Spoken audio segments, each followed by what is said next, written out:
ஒருங்கிணைந்த அதிமுகங்கிறது என்னங்க? அதிமுக ரெண்டா உடஞ்சிருந்தா சேரணும், சேர்ந்தா ஒருங்கிணைந்த அதிமுக. முன்னால் ஜே அணி ஜா அணின்னு ரெண்டாக பிரிஞ்சு அவங்க தேர்தலில் போட்டிக்கிட்டாங்க, ரைட்டா? அப்போ சின்னமே முடக்கப்பட்டிருந்தது. அதுக்கப்புறம் ஒருங்கிணைந்த அதிமுகன்னதும் அதுக்கப்புறம் ரெட்டை இலை கிடைச்சது, திரும்ப வெற்றி ஆரம்பமாயிற்று. இப்போ நான் என்ன கேட்குறேன், இது ஒருங்கிணைந்த இப்போ ஒருங்கிணையாமல் இருக்கா? ஒருங்கிணையாமல் இந்த அதிமுக இருந்தால் எப்படி அதுக்கு ரெட்டை இலை சின்னம் இருக்கு? கட்சியை உடையிலைங்க, கட்சி இன்டாக்ட் அப்படியே தானங்க இருக்கு. சசிகலா, ஓபிஎஸ், டிடிவி தினகரன் நீ சேர்க்க வேண்டாம், ஏன்னா அவர் தனி கட்சி ஆரம்பிச்சிட்டாரு, அதனுடைய தலைவராக இருக்கார், விட்டுருங்க.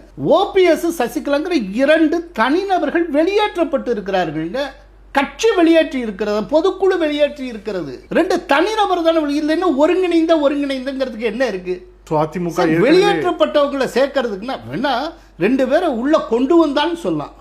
ஒருங்கிணைந்தனா ஏதோ அவர்களுக்கு பின்னால இந்த ஏடிஎம் கிட்ட பெரும்பகுதி அப்படியே இருக்கிற மாதிரியும்